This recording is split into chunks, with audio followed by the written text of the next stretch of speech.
Welcome to Radio Fridays here at MHNews. I'm your host, Matt Haslam. Now, this is the show where you can listen to this sort of like a podcast.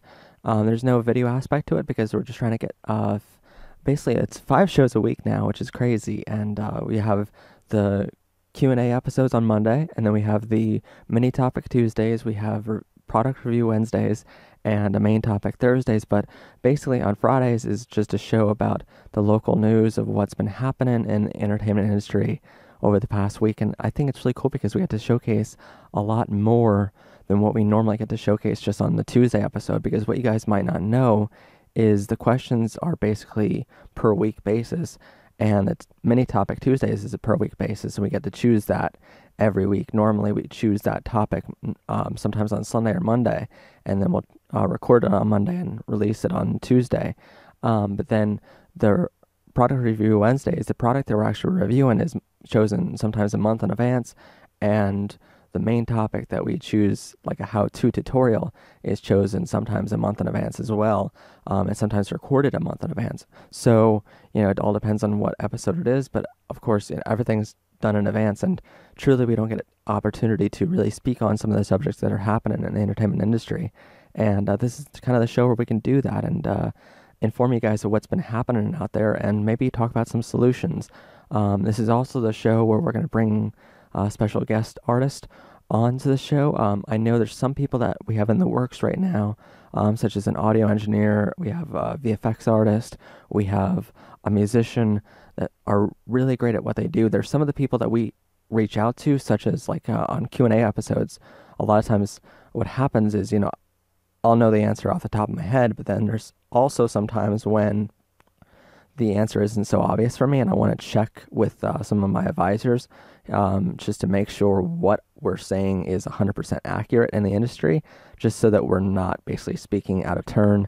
I just want to make sure that we're getting the appropriate information out there to you guys and getting you guys the correct information. So I'll reach out to those advisors, but they're sort of like people that are coming on the show here in the next couple months. I'm hoping to have like one artist a month, one special guest a month, and that's gonna be really cool. But this is a show we're gonna do it on because some of them are kind of camera shy, and I completely understand that.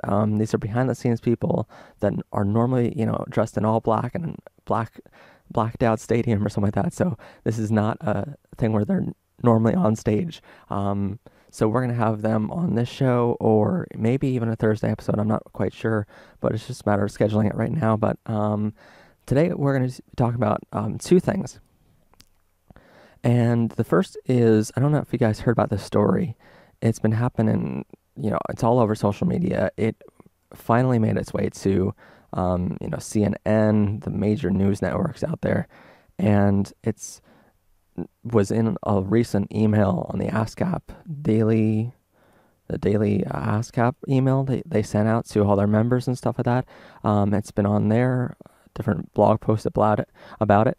And so this is a story about the ex-cops. They're a band. I don't know where they're from necessarily, but they were asked by McDonald's to play at the South by Southwest conference in Southern California.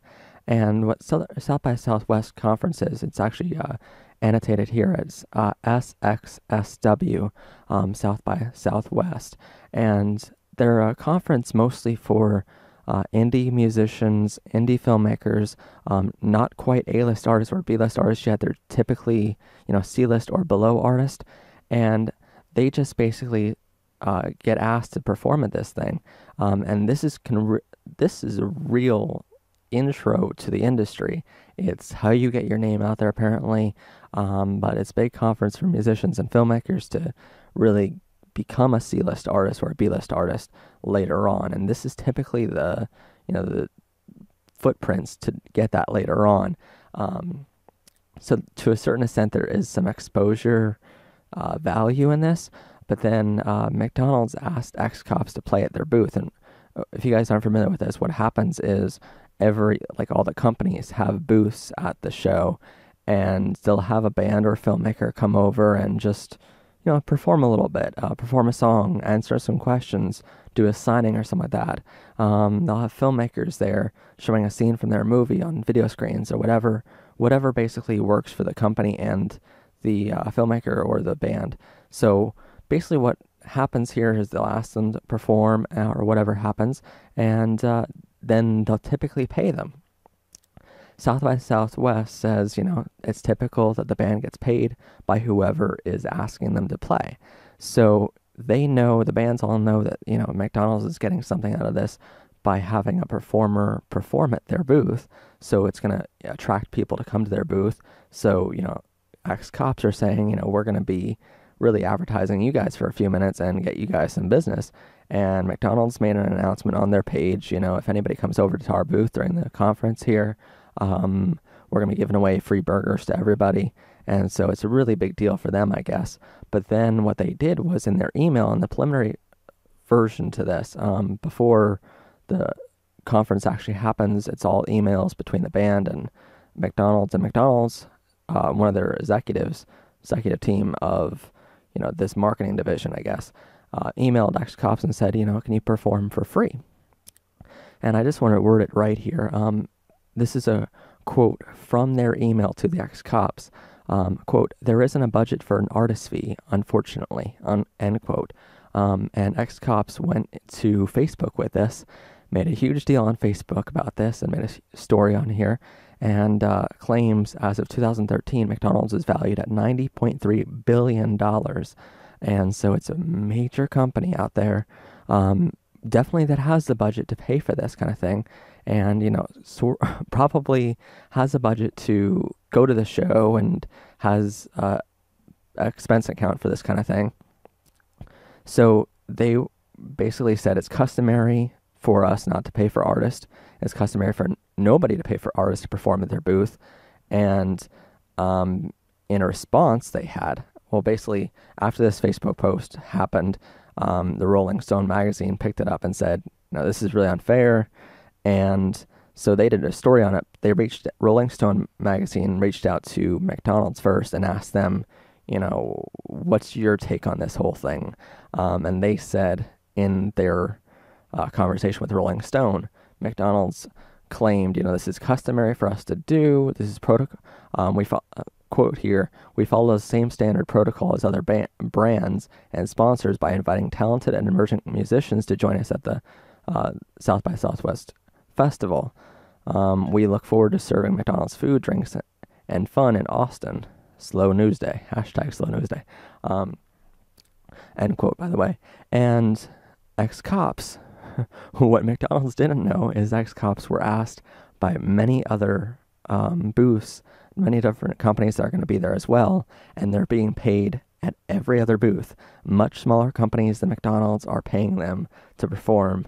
So their ex-cops are saying, this isn't customary, because how come we're getting paid at every other booth here? Basically it's lying through their teeth. So they went to Rolling Stone with this, and they said in their conversation with Rolling Stone that, we're not paid to have an album out there. When an album comes out, typically the record company, the producers and all that kind of stuff will take 100% of the profits because they put out the money. They're the producers, that's how it works in this industry. And that's how it should work, really.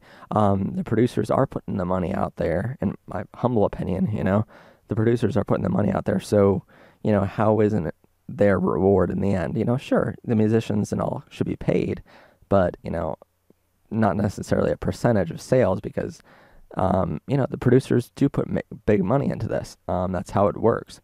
But they're saying they don't make money on album sales. So McDonald's offering them exposure to sell albums isn't that great of exposure. They're saying, we can put you up on the video screens, which South by Southwest got in on that and said, hey, we give that out for free to everybody who's performing here as a courtesy. So you can't offer that as a courtesy from you, because it's actually from us. That's not fair, But then they said, how about we possibly put you guys out there on the social media, and on their page they have, what is it? It's somewhere around here. I'm sorry. They put, how about we put you out on social media and make a post on our Facebook page, which has 57 million likes. Ex-cops, by the way, only have 9,317 as of today at 11 p.m. here on March 13th. So it would be great exposure, but ex-cops don't want to sell more albums. They really don't. They don't care about that. Sure, their record company does, and their label does care about that, but ex-cops really care about ticket sales at their next concert. So if they're not paid to perform, that's where they make their money, as performing on tour. And they went in Rolling Stone and said, this is how we get paid, by going on tour. If you haven't noticed over the past couple of years, typically bands go on tour a lot more nowadays because that's their payment. That's how they make all their money. So if we're not paid for performing, then where are we making our money anymore? So, first we were the profits were taken away from us from the album sales. Now they're being taken away from us at the performing level. Where are we going to make our money? Because that's the only thing left, And a whole bunch of people got onto this that were sort of like me, and an advocate for the musician, saying, exposure and experience are not valued. You can't, just in pure irony here, you can't go into McDonald's and ask them, I'd like to pay for this McBurger with exposure or experience. Here's my payment. Rather than paying you $5-6 for this burger, how about I just pay you an experience of making that burger for me? Because you're going to learn a lot by making that burger, and it's the whole irony of it is because they're not going to ever accept that. So why should I, as a musician, accept that from you guys? So that's what ex-cops sort of said in so many words, and they tried to be as nice as they could about it, and I really tip them my hat to them for being so nice about it. They were kind of out there and very strong opinion about it, but they were very nice in how they worded it. For what should have been said there, it should have been a lot meaner than what they did actually say. So that's been happening. Another story that's been happening is a story that's been out there for quite some time, but finally it's been picked up by the main news networks here. Fox News Network, and I know some people are going to say, they're biased and stuff like that, and to a certain extent I agree. Every news station out there is biased towards a certain level, I think. It makes it a hard argument when you go, this has been a story since basically Taylor Swift came out with her recent album, 1989, back in October, and she was saying during her radio interviews, during her TV interviews, she's breaking away from Pandora. She's breaking away from these streaming services that aren't paying the percentages they should. And what you guys might not know is the government does have regulations on how much, downloading services such as iTunes, just trying to think, CD Baby, all these different Amazon, all these different downloading services. So they regulate how much percentage they have to pay to the artist. So if they're paid 99 cents for a track, they have to pay a certain percentage of that to the actual songwriters. And they can keep a certain percentage of it for basically doing the business side of things, but then they have to pay a certain percentage to the record company. And then the record company takes their cut, they give it to ASCAP. ASCAP takes their cut for basically being a team of lawyers for musicians out there and a union for them, and then they pay the songwriters. And what's kind of been happening out there is I can never say that name, but Pharrell Williams, there we go. He came out a while ago, and he said, I'm only paid a little bit for my track, and I believe it was $2,700 or something like that he was paid for his song Happy. He was a songwriter on that, I believe, and I know he was the main artist on that track, but his song called Happy was played, it was streamed everywhere. It was every other song on the radio. It was out there in TV shows in the background. It was played in movies. It was on radio all the time. It was, my God, it was out there so much. It had millions of views on YouTube. And if you're not familiar with YouTube monetization, what happens is if your video gets a lot of views, and I mean a lot, you can't just have a couple of views on YouTube or something like that. But if you get a lot of views on YouTube, and your page is monetized with ads, you get paid a certain little cut every single time your video gets viewed. And so he had millions of views on YouTube, so he got paid a lot of money by doing that on YouTube. And like, if you have a music video, you're paid pretty well to have a music video out there for a lot of views. And we're talking millions of views here.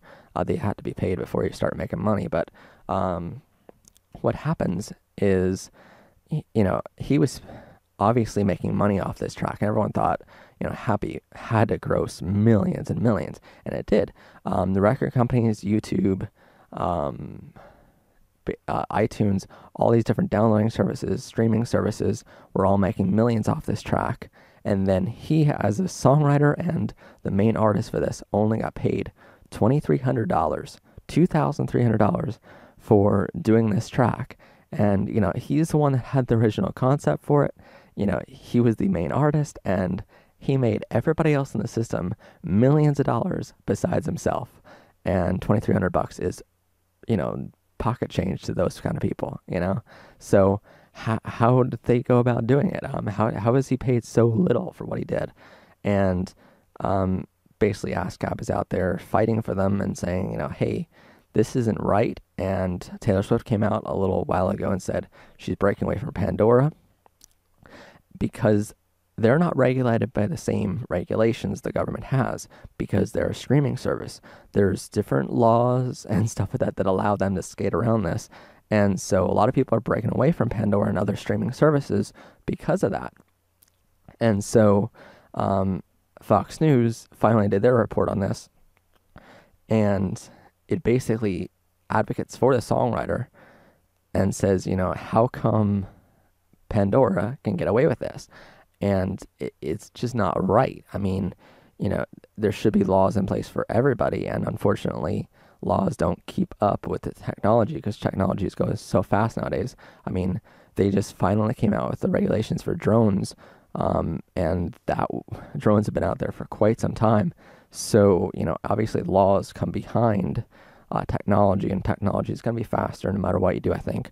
But it truly tells, how much artists are paid, and this kind of ties in with the ex-cop story because, it truly says how much money artists make off of the tracks. If they sell millions of copies, they're not making anything off of it, if that's truly the reason why you have artists nowadays that are being singer-songwriters, Taylor Swift was one of the very few back in the day. Back when she started, a lot of the people just played songs that other people wrote, and then Taylor came in and, now she's at the top of the charts and she's one of the highest paid musicians because she's consistently always played her own songs. She's always been a songwriter on her own music. So it's like, you make a lot more money as a songwriter than you do as an artist. And it's kind of weird because, you think the artist is out there and getting millions of dollars, but truly the songwriters are the one getting all the millions. They're just basically a face for the song. But if you're a singer-songwriter, you're making money in all ways, and that's kind of good. But then the good resolution to this, I think, is the fact that with both these stories, I think, is now the government's coming down and saying, these streaming services should have some regulations on them. So they're in the preliminary steps to making laws on that. But then McDonald's just came out on the 10th of March here, which is 3 days ago. And this is kind of why I wait to do these stories until Friday, because a lot happens and, we could make a story and then all of a sudden it changes. So because of something like this. So McDonald's finally came out and said they're going to pay for performers at the South by Southwest conference because of this whole scandal that's going on with ex-cops. So really it speaks to the thing that one voice can make a difference, no matter how small or large that voice is. And it's good because I've always said, all we have to do as musicians is just stick up for what's right. And that's why I love ex-cops. I don't necessarily know their music by heart. I still have to listen to them because they sound like they're pretty good, but I haven't really listened to too much music yet off of them. But This is really why we have to stick up for one another, not just ourselves in music. So basically, X Cops came out and said this, and now it's making a big difference. So what's great about this is the fact that it speaks to the thing that one voice truly can make a difference, and that, if you're a musician out there who is even thinking about accepting exposure or experience as a trade, for a show, if you think performing at a local bar is going to give you exposure, and I know there's venues out there who are saying, but what if somebody in the audience out there will come in and want you to perform at their event? What if somebody in the audience is from a record company? There's probably somebody out there. No, there's not. In all truthness, I've done this for years now, where at these open mics they say all the time, there could be somebody out there, and yeah, there could be, but what the heck is the odds of that happening? So these venues who think this is all right, it truly speaks to the fact that if you're a musician who is offered this and you're thinking about doing it, don't do it, because basically, I've said this for years, all we have to do to change something is change ourselves. I mean, we can't expect for this to change overnight, and we can't expect this to change, everybody all at once, but we can change how we do things, and hopefully other people follow suit. If you want to see a change in the world, you have to start with yourself, kind of thing. That's never more true than this. I mean, you have to say no to that, and you have to start sticking up for yourself and for other musicians and say, I'm not going to perform for free. I want to be paid. This is how it goes. Even if it's a hobby for you, you have to understand how many thousands of dollars the venue is making off of you performing. In a typical night, we've reported this before. In a typical night, the venue is making at minimum $10,000 gross money off of you. And normally what happens is venues are on a 33% profit margin, so they're making about $3,000 net profit on you. And you're basically, for you to perform for them, it's a thing where, you have to come in there with a mentality of, I know you're making $3,000 off me, so, you paying me a couple $100 is not that much to ask. I would gladly give you $300-$400 if you're going to make me $3,000 off of it. I'm timing my money by 10. So I gladly do that any day of the week, and venues just don't want to do that because they think this is how it's morally right, I guess. And I think we're going to talk about venues a little bit more this week, coming up on a Tuesday episode with comedy clubs. But basically, this has been happening for quite some time, and it's our decision. I mean, I've said this for years, but I'll say it again here. I mean, the only reason we're called hobbyists is because musicians are still out there saying that we're hobbyists. We're calling ourselves hobbyists, and then we wonder, how come people are calling us hobbyists? Well, if we weren't out there saying that this is a hobby, this is all fun, if we were out there saying no to people trying to pay us an exposure or experience, then maybe things will change. And it all goes back to, if you want to see a change in the world, change yourself first. And this is what I love about the ex-cop story, because they have changed. They have stuck up for what's right here. I don't know their music. I don't even need to know their music before I know they're great people, because they're sticking up for what's right here. And some people are coming down hard on them and saying, this isn't right for you to go against McDonald's, such a big corporation. And that's back in 2013 that they were ranked as a $90.3 billion industry. And maybe you're right. Maybe nowadays it's 2 years later, so maybe they're $100 billion by now. So, for $100 billion company, if you're going to go against a $100 billion company, yes, you're going to get some backlash, but at the end of the day, you're sticking up for what's right. And, just a couple days ago, McDonald's announced that they're going to pay because of what X-Cop says. So, no matter how small of a venue you're talking about, you have to understand your voice matters. And so just saying no is sometimes all the answer you need. And just get paid to perform. I mean, even if it is a hobby for you, even if it is fun, realize how much money they're making. And it's a thing where for venues to do this, it's one more way for them to make money off of you. And I never liked it. I've been asked this quite a few times. I've walked door to door to bars and restaurants where I live, where I come from. Here in my hometown, basically we have a bar on every street, and so I walked door to door. Maybe like in 2014, I did this. I walked door to door and I gave them all a press kit, and I said, let me perform. And every one of them said, well, we're willing to have you perform here, but it's only going to be for experience or exposure. You can sell albums, but we want to have 20% cut of all your sales. And I'm like, well, how is that right? Venues are coming up with new ingenious ways to make money. So I think in an economy like this, they kind of have to, because, to a certain extent on their side, this is something where, we have this industry which is kind of going down, and, we don't understand, I think as a whole, that entertainment industry is needed in the world. If we turned on the radio and we couldn't hear anything, or if we turned on the TV and saw nothing, we would sort of be going down in a hole, and we would be depressed as a nation. And so we need to support our arts and entertainment. And unfortunately, that's the first thing to go when budget cuts happen.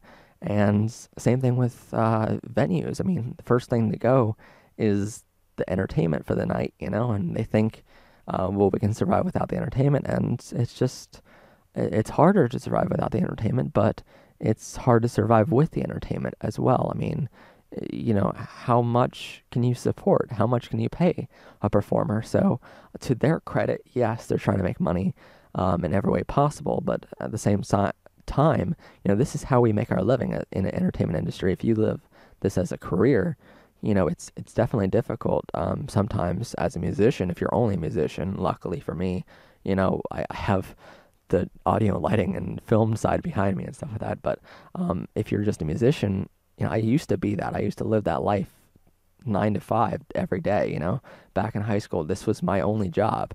So I didn't have much else, and I just was a musician. But it's a thing where it's hard in the entertainment industry, and I think ex-cops doing this and sticking up for what's right, Taylor Swift coming out and sticking up for what's right. And some people condemned her too. I mean, saying, she already makes billions of dollars, millions of dollars, I should say. And, it's for her to worry about a couple cents here or there was kind of wrong of her. But I don't think so. I mean, I think it's bigger than just her. I think, for her to say it and come out with it is big news. And it's something where basically, yeah, it's only a couple cents for her every time. But, you have to realize how many times it happens a day for somebody like that. So it's really probably $1 million to her, and I would worry about that if I were her. So it's more about sticking up for what's right and the principle of it than the actual money itself, because a couple pennies here or there is not anything big, but it's about the principle. So that's kind of what these stories are about here today, and I would love to get your opinions on this. I would love to see what you guys think of this, and comment in the comment section below. Email us at questions@mhnews.info. If you have any questions on these stories, I'd be happy to answer them. There's a link in the description below, and I love this. They went on CNN. Ex-Cop's main singer, I believe, Amelie, or something like that. I'm sorry for I'm mispronouncing her name, but she went on CNN News, and just today. Wow. Okay. So she went on CNN News today, and I'm going to leave a link in the description below to that story. You can watch the full video there. It's about 3 minutes long, but it's definitely worth a view. It's definitely worth the 3 minutes to watch. It's something great, because one voice really did make a difference here, and it truly says that your voice can make a difference too. So stick up for what's right. Comment in the comment section below, like and subscribe to our channel. Thanks for joining us, and see us back here on Monday with a brand new Q&A. So submit your questions to questions@mhnews.info for that. See us back here every Tuesday for a mini topic episode, every Wednesday for product review Wednesdays and a main topic Thursday, and again with the radio Fridays. It's kind of cool podcast here, and we hope you guys enjoyed our first podcast episode on Fridays, and we look forward to seeing you plenty other Fridays to come. Well, not actually seeing you because it's not a video, it's just a podcast, but we look forward to being your listening pleasure every Friday. So have a good one, people, and enjoy your weekend. Bye.